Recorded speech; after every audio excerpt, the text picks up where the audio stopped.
Hi everyone, welcome to Empowered Expressions today. My guest is Barbie Cawthan. Thank you Now, so much. Barbie is a feng shui consultant. She's also the owner of a fabulous crystal jewelry shop called Crystal and Pearl Co. at Carrara Markets.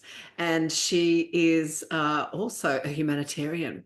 And it's about that I want to talk to her about today. And that's why I've got her on the podcast. Because in 25 days, she's back off to Nepal for her fourth visit. And this is how I first met you, Barbie, Mhm, through your humanitarian work back in 2017, I mhm, think. mhm, mhm. So tell us about what it's like. I wanted to talk to you guys today about what it's like to be a humanitarian, because it's a word that we see thrown around. Barbie's the only humanitarian I know who actually supports a beautiful little village in Nepal.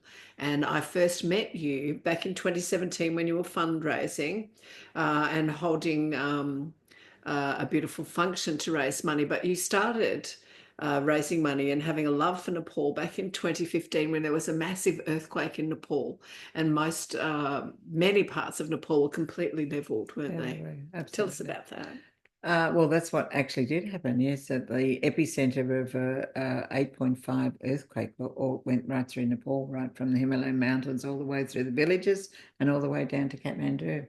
So it was pretty devastating. And I was helping from that time doing concerts here and sending money over. But I met the lovely Susie when she was on stage as Marilyn Monroe. Oh, In that's actual right. fact, that's how it was. And I was going by this amazing festival held in this big auditorium, and there was this lady up there as Marilyn Monroe, and the dress blew up as Marilyn Monroe's did, and I went, "Wow, who is that person?" And then after that, Susie did win Mrs. Earth Yes. Australia, so she went on to many, many amazing things. And then I bumped into Susie on many occasions on different functions that we'd done, and Susie was the MC for many, many functions actually. And so I put it out to Susie when we were raising money in the 2017 because we wanted to go. Would she be the MC for those fundraising functions? And she accepted and gave her time, and it was lovely. And the whole purpose of me doing humanitarian projects in Nepal is that I actually started by chance because a friend of mine was there. She came back to my shop and then she went again and she was just telling me about it. And I said, I'll never go. But, Malfi Coast was sort of more my sort of style in those days. But anyway, I did go because I wanted to see what we were doing when we were sending money over.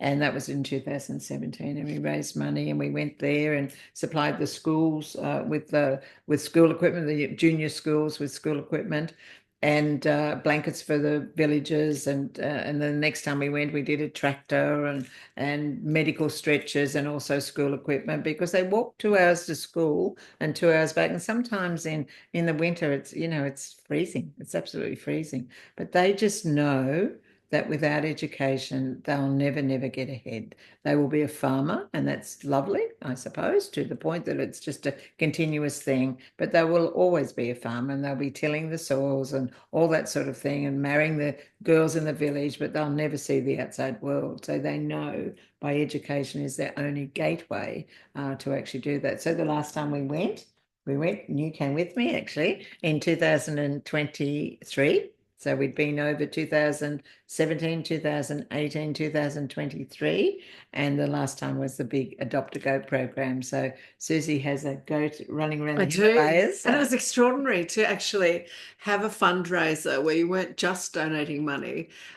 You would adopt a goat. You'd pay a certain amount of money and you adopted a goat. And we raised money back then. It was a whole year the campaign went Yeah, for. yeah, we raised Enough for 22,000 then. 77 goats, Mm. 6 computers for the high school. The primary school, infants primary school, we had enough money to buy them all tracksuits for winter and runners, Mhm, shoes as mhm, well, mhm. which was extraordinary. It was my first time going to like a third world Yeah, country. yeah. It was an absolute blessing to go there. I had an extraordinary time. It's really different to go to a third world country. We really do take things for granted, like bitumen. There's very few roads over there, including the main highways that have bitumen on it. And we drove very long ways for hours, and it was like this. It was like the magic bus. And the It's aircon like had kind of work and the dust was blowing in. And the trees by the side of it, and it seriously was like that. The trees by the side of the road, they were all brown because they were all covered in this dust. And they'd get a wash once a year in the rainy season, and they'd all get washed and they'd grow again. But it was quite extraordinary. And we'd stop when we were driving like long ways to go and see all these things. Excuse me. This is Sunny. The dog has just come in to put her face in. We got to meet all these villages by the side of the road and all these cafes, which was wonderful and extraordinary. But when I came home after 2 weeks, you say, you kiss the ground. I kissed the bitumen. I was so pleased. I do know that feeling because I've done the Really? same. Seriously. I used to always say to my girlfriends, I'd say, I'll eat the dust. You just got to give me money to be able to provide all the things that we do. But I'm quite happy to eat the dust and sleep with the goats. So And also like running water, we take that for granted. Yeah. We take a lot of things for granted in our world. When you're in a third world country, we were blessed to be looked after by a wonderful travel company that you've been part of for ages, who are part of the village that Jan Barbie Catel's supports. Nepal Mountain Hub. He's been and again, that's a great success story. Arjun was in the village. Arjun went to the junior school. Arjun went to the high school, and then he went down to. They can either be a farmer. They can either go to the Indian Army, which is not the best place to go, or they can go down to Kathmandu and go to the university and get further education. And he was lucky enough to go down to Kathmandu. He went to the university in Kathmandu and then had 3 to 4 jobs to actually get himself to a point where he could own his own travel company, his trekking company. But he's a great success story of that village. And also his sisters, he paid for their university education. So it is all to do with education. And then they continue to do that again with their little people. I was just talking to Susie outside of here and saying when we first went in 2017, there's a little fellow there, and I'll give Susie some photos, and he had a little hand and we painted it green. He was put it up as we do with our Aboriginal paintings with the hand to say we've been there on a big poster, and now he's a 16-year-old boy at a private school in Kathmandu because of the education that he knew when he was in the village. He had to do really, really well at his school because that was his door opening to his future. So that's our plan for this time. So this year is like it's an education year, this one. Really supporting the children and the high school children. They all have to go to year 12 and they need computers to study so that they can get their education, so that they can go to university. Even in hospitality in Kathmandu, you have to have an education. You have to be educated. They're all bilingual over there. You were telling me earlier that they have 9 courses in high school, 8 of which are in Nepalese and 1 is in English. And then when they go on to university, it's the other way around. It's like 8 of the 8 subjects eight subjects English and 1 in Nepalese, because you never want them to lose their culture. But as you can imagine, in Kathmandu, everyone comes to trek. I mean, they're climbing the mountains. Barbie doesn't do that, but we did. We gently climbed mountains. Yes, we did. We went up a couple like 2 steps and things like that, lots of steps. So we did do that to see the beautiful sunrise. So we had and we will do it again this time. We had our part to actually satisfy our Western understanding, going to the Buddhist temples and being part of their culture, being part, trying to just merge in with their lifestyle. So that's beautiful. But, I always feel we can't go and just take that. We need to give back when we're there, because once we're gone, we're back in our own country, we get distracted, life goes on, doesn't it? We think it's so dramatic and everything else that goes. But when we're there, we can do such good. And that's what we're trying to do this time, so that we get them educated so they can have a better life. Yeah. That's right. And then they have better jobs. They send the money, that some of the money they earn, back to their families, support their families, their children, their parents. Yeah. I was thinking about with the Adopt a Goat program that Barbie did. The beautiful thing about when you donate money with anything that Barbie is doing, 100% of it goes to the village. Yes. We were talking earlier about when I was a little girl, I remembered there was like some sort of charity called Vision something, and you could adopt a child, and lots of people did that. It was a bit of a fashion back then, and then somehow something happened and we realized that there was a lot of administration costs and taxes and a whole lot of stuff. So the kids that you thought you were feeding and adopting were not really getting much of the money that you were sending over.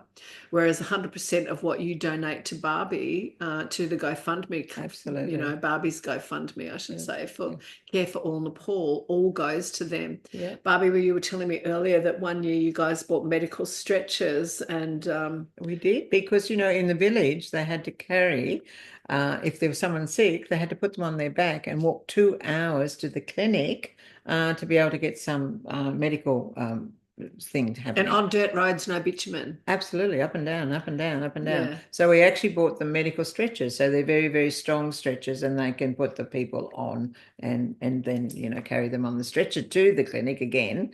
But hopefully the roads will sort of start to happen and they won't be so hard for them. But, and even out of everything that they do, and when we actually supplied the medical stretcher, there was all this commotion going on. I thought, what is that? What's going on? Because most of the time, I don't understand, because in Nepalese, only that Arjung's there and he'll explain to me in English what's going on.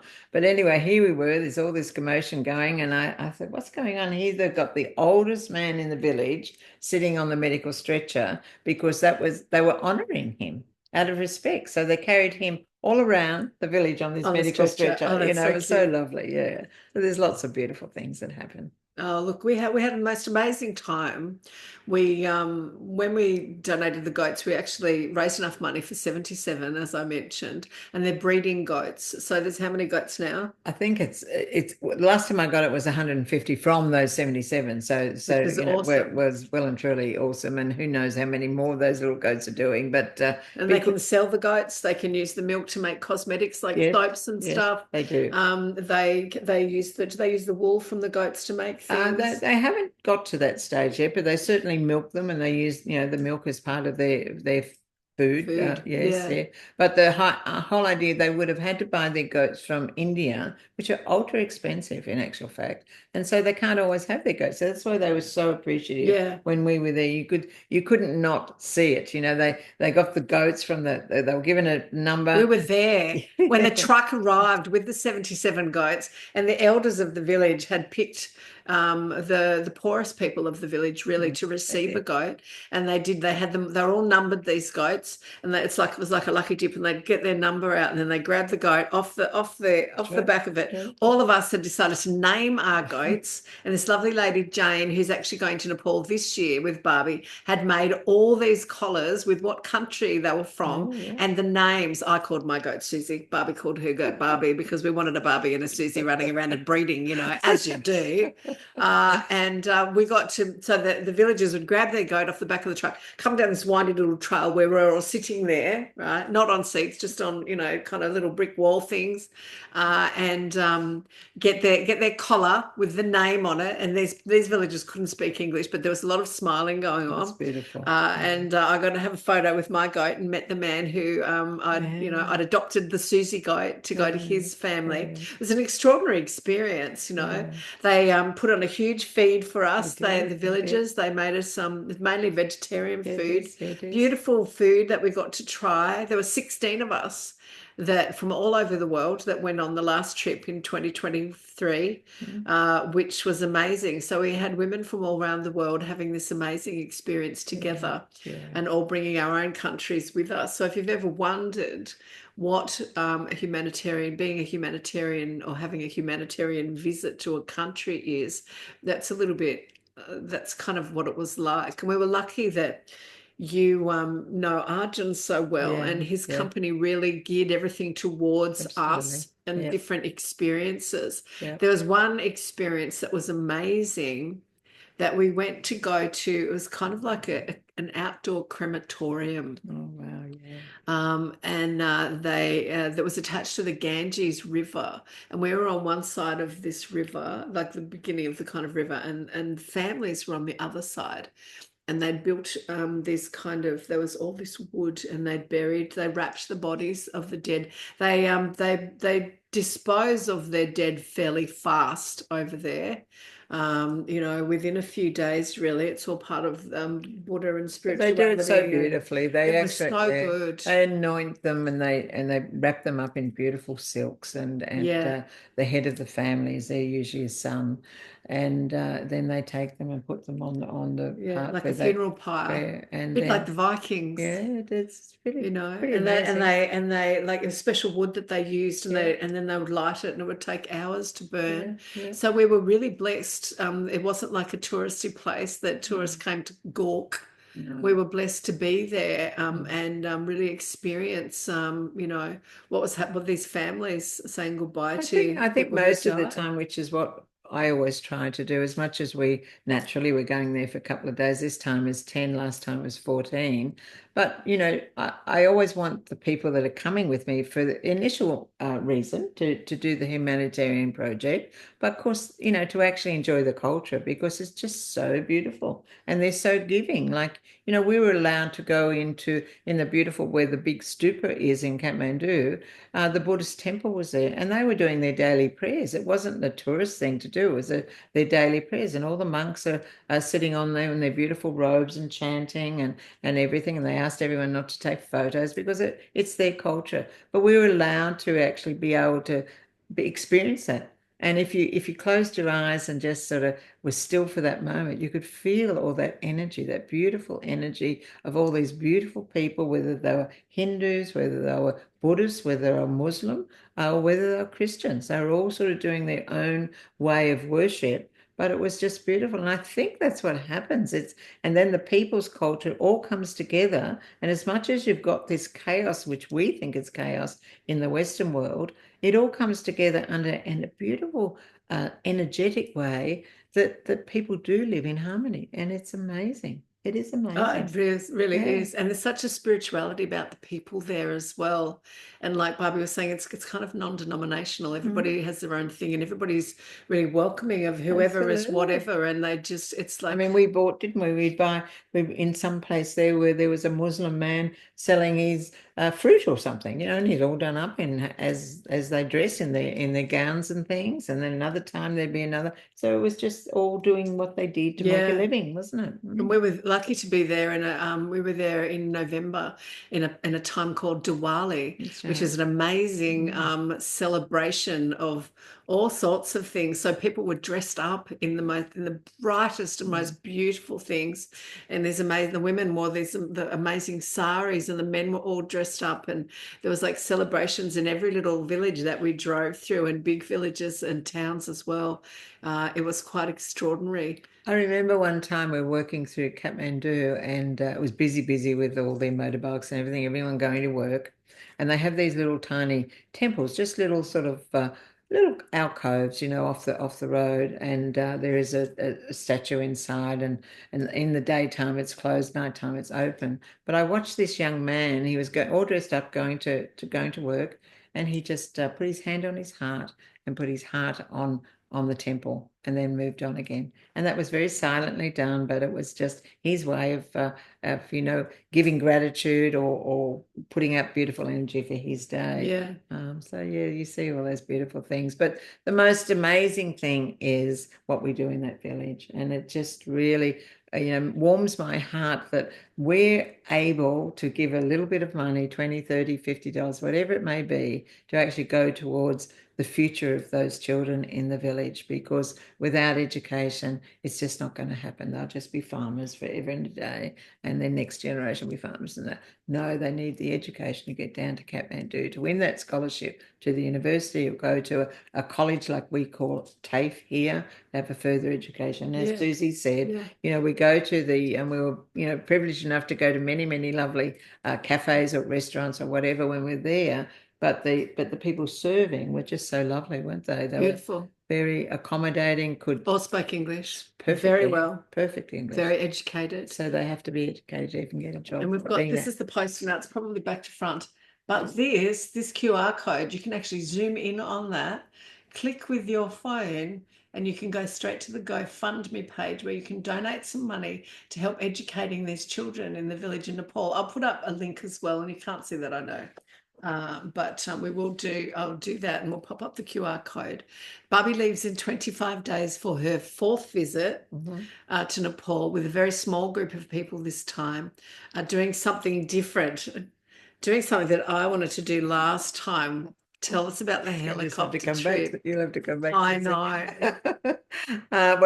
We are doing something. I've always wanted to do this, but we get caught up with all the things we're doing and the roads, as Susie said. And it's not as simple. They don't have lights in the streets. You've got to sort of hold hands to get across the road, all those sort of things. But I've always wanted to fly in a helicopter, to fly around the Himalayan mountains, because this girl doesn't trek up to Mount Everest or any of those things, and then stop at base camp, which is Annapurna, which is up about 5,000 feet, and we will have a lovely breakfast already. And I believe it's a 5-star breakfast, all laid out on tables for them. I believe it's not a camping breakfast. No, it's not. It's a lovely breakfast. It's a lovely breakfast. And then that's one thing. And then another time, where instead of going on the roads, which does take us for quite a while, we're actually flying in a small plane from Kathmandu to Pokhara, where we went on the beautiful canoes around that subject lake. Yes, that was beautiful. That was lovely. Did. Yeah, and then we'll go by cable car from Pokhara up to Surrogate, which is nice. We drove past that. So we'll go there, and that's only a 9-minute ride. But we're not going up the mountains again. We're cutting out a few of the roads this time, because there was a lot of roads last time. There was a lot of roads, and we weren't in a coach. We were in a bus, and the suspension wasn't great, and we really experienced. No, they did tell us. I did question. I did question that many a time last time, and they said, "Barbie, we need the size of this bus, because this is the only one that's going to get down this road to get you to your accommodation." I went, "Oh, okay." And the roads were so narrow. Sometimes there was one time when we were up the top of the mountain heading towards the village, and the guy they're so skilled, these drivers, I tell you. Amazing. Barbie and I were sitting up the front, and we were literally, he was like over the edge, and we were just like, no. It was the only time I really started to panic. I thought, I thought I was going to get 1 inch more, a couple of centimeters, and we're over the top. Seriously, he managed to do a 10-point turn and move this bus around, and kind of negotiate it down the side of this mountain, which was pretty full on. But it's an amazing experience. So if you ever want to go to Nepal, contact Barbie, and she'll put you in touch with the most amazing trekkers. And we had them 24/7, didn't we? Yeah, like they were with us. Where the time. You don't get that. Good. Yeah, you don't get that. I mean, we were there 10 days, and 24/7 they were there. I mean, I got a little bit of a throat thing, a cold thing, and then everyone went out, and I could hear the music outside, and I thought, I'm not lying here, even if I'm dead. I'm not lying here. That music's just drawing me out. I rang up our guy at the time, Sarong, and I said, Sarong, where are you? Are you anywhere near? Would you like to come and pick me up and take me where the girls are? Immediately did it. It's just, who does that? It's amazing. They were great. We got very blessed to go to the home of the sister of one of our guides, and all the women had come over with their saris, and there were 16 of us, and they dressed us in all the saris. We're all dressed up in the saris, got beautiful photos taken. They taught us how to do Nepalese dancing. They cooked an amazing feast for us. It was quite extraordinary to be welcomed into someone's home like that. It was really an amazing experience. And sometimes when you go to these places, you have experiences that you never forget. it stays with you forever. When we went to the it was when we went to the crematorium, I had a blessing which is around my wrist. So I have this cotton here, which is a bit faded now, but see this cotton, it's twisted around my wrist. This has been on since November 2023. This beautiful woman gave me a blessing on my forehead. And I don't know what she said, but I know it was beautiful and I'm trusting that it was. And I just feel so connected to Nepal. You're supposed to wear these until they fall off. And she put quite a bit of cotton on mine because my girlfriend, Alana, she had one. Hers is kind of rotted off. So when you do take your blessing off, you literally have to cut it in one piece and you put it in a special bag and you keep it, and it's still a blessing. But I'm just leaving mine on because I'm quite attached to it, because every day I'm reminded of Nepal and the amazing trip that I had when for nearly 2 weeks we were there, and for being there and helping people and seeing the little kids. When we were there in Diwali, what were those yellow marigolds, those yellow flowers? We all got laid. We got laid everywhere we went, ladies and gentlemen. I tell you, it was great. This color yellow. Yeah, you never know where you're going to get laid, do you? This yellow, this yellow color of flowers everywhere we went. Beautiful. Especially in the villages, and the village would welcome us. They would put flowers around us, which were these marigold flowers, because I think it was Diwali. Diwali festival is a festival of it brings everything together, and they worship the gods, and there's many festivals, and it's just a matter of all coming together. People go home to their own villages. There's lots of there's lots of traffic on the road, lots of buses and everything taking them home, and they live in the village. They live in the Kathmandu, in the city, but they go home to their family because that's what they do in Diwali time. Yeah, so that's right. They all go and visit their families, don't they? Yeah. It's a big family time, which is beautiful. Yeah. So I hope you've enjoyed listening to Barbie and her humanitarian visits to Nepal, and the reasons why she's chosen Nepal to actually, hi Sunny, we're a family here. So it's been wonderful talking to you and reliving some great times of Nepal. We're going to put a post up. We would love your help. 25 days, Barbie's going off to take some money and buy some computers for the school, for the kids. There's 300 children in the high school, and we donated 6 out of the money we had from the goats. But they do computer science without computers. Who can do that? I don't know how that happens. So they really need to have computers, and we really need your help. So please donate some money, even if it's only $20. Yeah, absolutely. And 100%. Don't have that bottle of wine out now. Yeah, that's right. Or don't have that brekkie, or don't have that cake and coffee. And know that your money is going to go to really educate these children, to help them get an education, which doesn't just help them in turn, it helps their families, and it makes a future for this beautiful village in Nepal. So thank you, Barbie. Thank you for joining me today. And thank you all for watching, and we might interview Barbie when she comes back from her next trip, because I'm sure she'll have some amazing adventures to tell us about what's gone on in Nepal. Stories, I'm sure. So thanks for joining us, everyone, and we'll see you another time. Thank you. Bye. Bye.